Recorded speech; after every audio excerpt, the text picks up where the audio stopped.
A liberdade artística pode ser expressada de inúmeras maneiras. A fotografia enquadra-se numa panóplia de formas onde se consegue criar verdadeira arte de sucesso.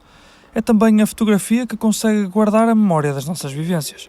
A paixão pelo clique da máquina tem sempre uma história por trás. A paixão inicial até terá vindo do cinema, porque eu era primeiro um grande apaixonado pelo cinema, estive ligado a um cineclube de Coimbra e uma das coisas que mais me atraía no cinema era precisamente a fotografia dos filmes.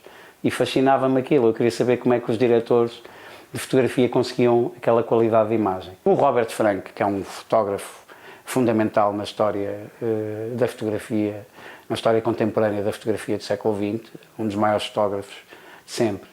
E a exposição dele em 1988 e a exposição do Witkin em 1990 despertam em mim uma vontade enorme de querer fotografar. Eu lembro de ver a exposição e dizer, alto, é isto que eu quero fazer. Eu quero trabalhar neste sítio e quero fazer fotografia. O fotógrafo tem sempre um papel difícil na afirmação enquanto profissional ou artista. É uma jornada que requer bastante trabalho para uma consagração completa. É difícil.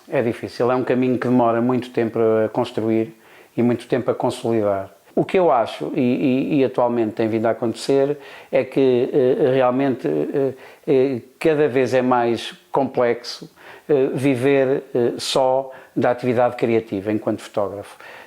Isso acontece, acho que pode vir a acontecer de uma forma natural, mas passado uns anos. Por exemplo, no meu caso, neste momento pode-se dizer que já não tenho muita razão de queixa, porque estou nesta área há 30 e tal anos e de alguma forma fiz muitas exposições em Portugal e no estrangeiro e as pessoas também depois habituam-se a reconhecer o trabalho que é produzido. Portanto, funciona como em todas as áreas, as pessoas têm que reconhecer o esforço, têm que reconhecer a qualidade do trabalho. Começam a aparecer alguns grandes colecionadores que começam a comprar arte, não só artes plásticas em geral, pintura, escultura, instalação, vídeo, mas começam também a investir seriamente na fotografia. E isso tem sido também um impulso para os fotógrafos. Agora, se me perguntar se eu ao longo destes 30 anos vivi exclusivamente o meu trabalho criativo, não. Mas no que se pode tornar a liberdade artística?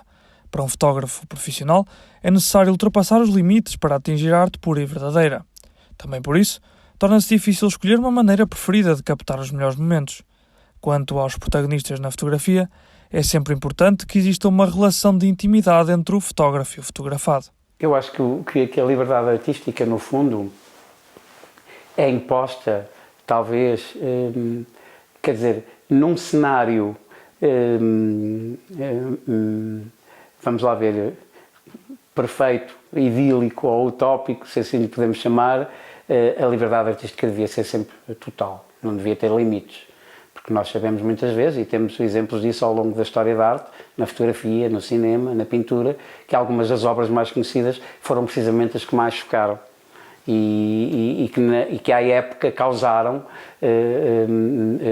por vezes, até grandes problemas aos próprios criadores.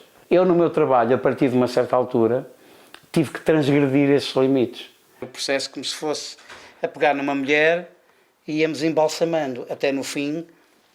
Isto chama-se em linguagem técnica, quando é nos animais, é taxidermia, estás a ver? Os caçadores têm muito essa mania. O trabalho do artista, se por um lado é respeitar alguns limites éticos, não ser, por assim dizer, um vampiro ou quase um necrófago, um indivíduo que fotografa o sofrimento ou a morte ou a tragédia e que não sente nada. Não, quer dizer, o fotógrafo também é um ser humano, não é?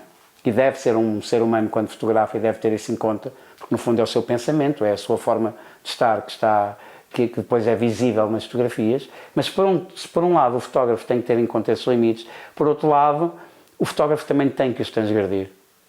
Porque é na transgressão depois que reside aquele toque de genialidade da arte. Porque eu sempre gostei, ao longo da minha vida e da minha carreira enquanto fotógrafo, de experimentar coisas diferentes. Eu seduzo-me imenso a rua, e já fiz, por exemplo, o trabalho que fiz no Japão tinha muito a ver com essa imprevisibilidade do que é a rua e essa efervescência do que é sair e fotografar e apanharmos aquilo que não estamos à espera e sermos surpreendidos pela realidade para depois a representar.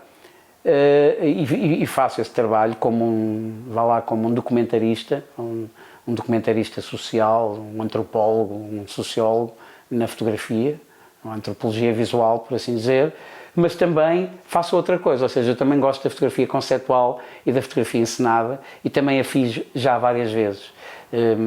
Fila, por exemplo, em trabalhos que tenho na música, durante uma série de anos, 5, 6 anos, fotografei com o Paulo Furtado, Legendary Tigerman, e toda a fotografia era fotografia conceptual e era fotografia encenada, em que cada fotografia demorava, só o cenário para fotografar, demorava-nos 2 meses, 3 meses a pensar quais eram os elementos cênicos, qual era o tipo de luz que íamos utilizar.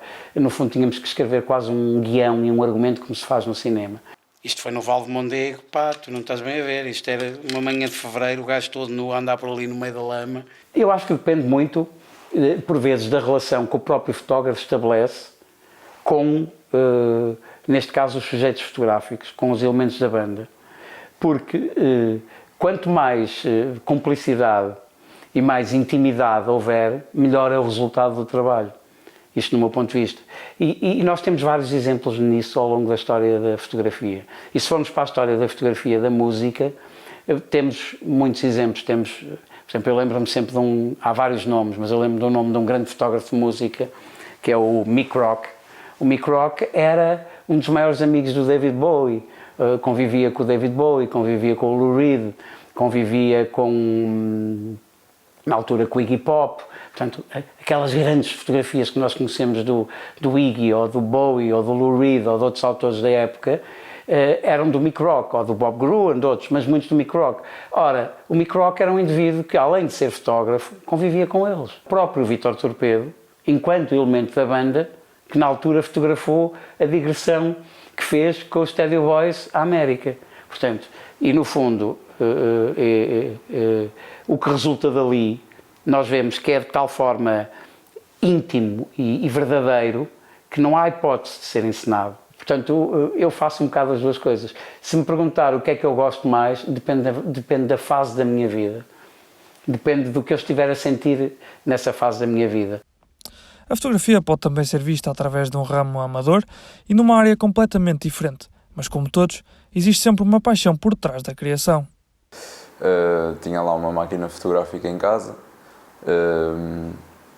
E depois começou, também se calhar por influência de alguns amigos na altura, comecei a querer explorar mais, às vezes quando íamos sair ou assim, tipo, dar uma volta ao parque, ou assim, ir levando a máquina, ir tirando umas fotografias.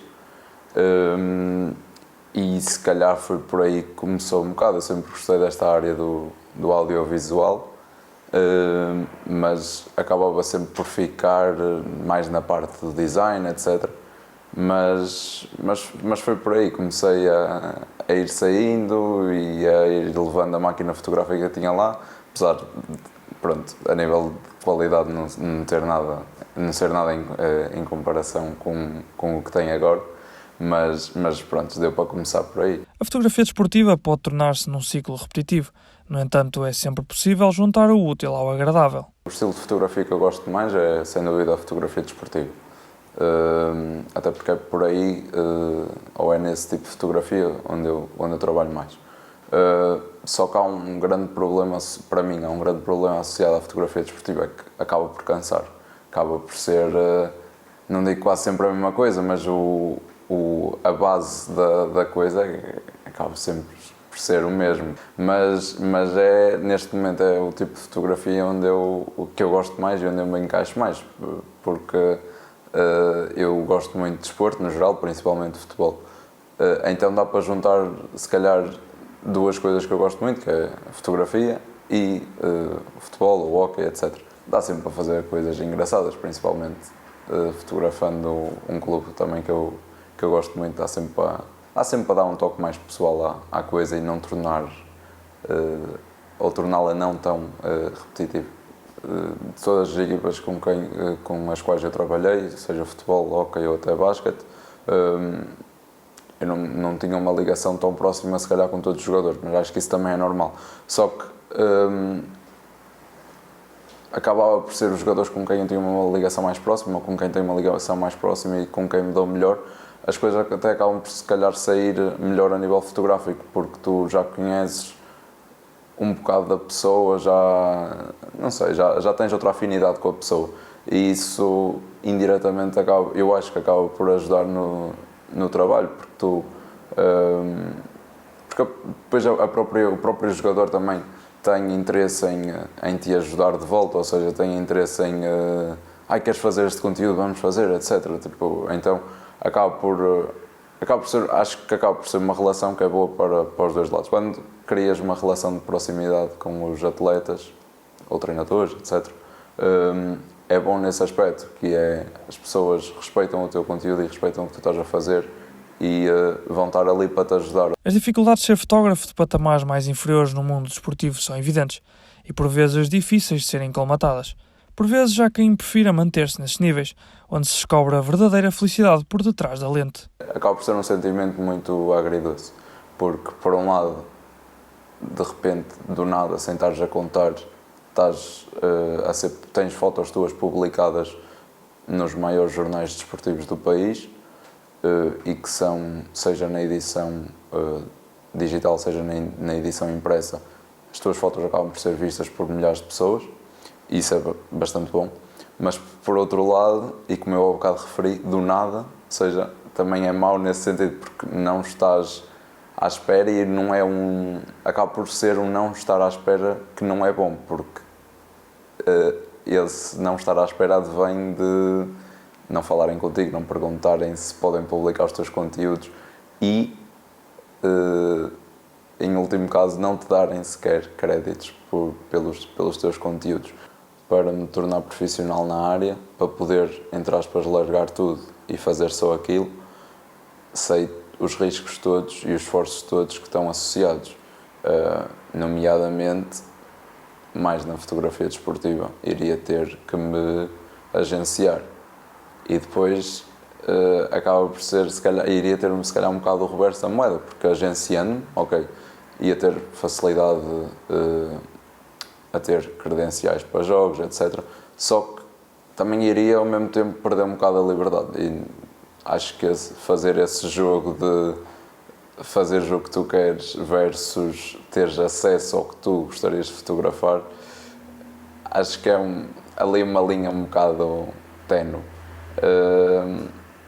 Portanto, não me vejo neste momento. Prefiro continuar, se calhar, a fotografar divisões mais inferiores, etc.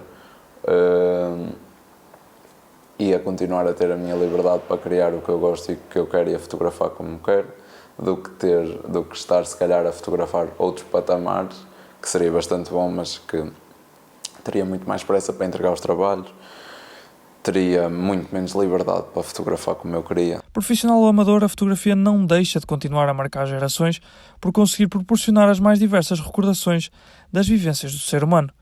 A alegria e a liberdade podem estar apenas à distância de um clique.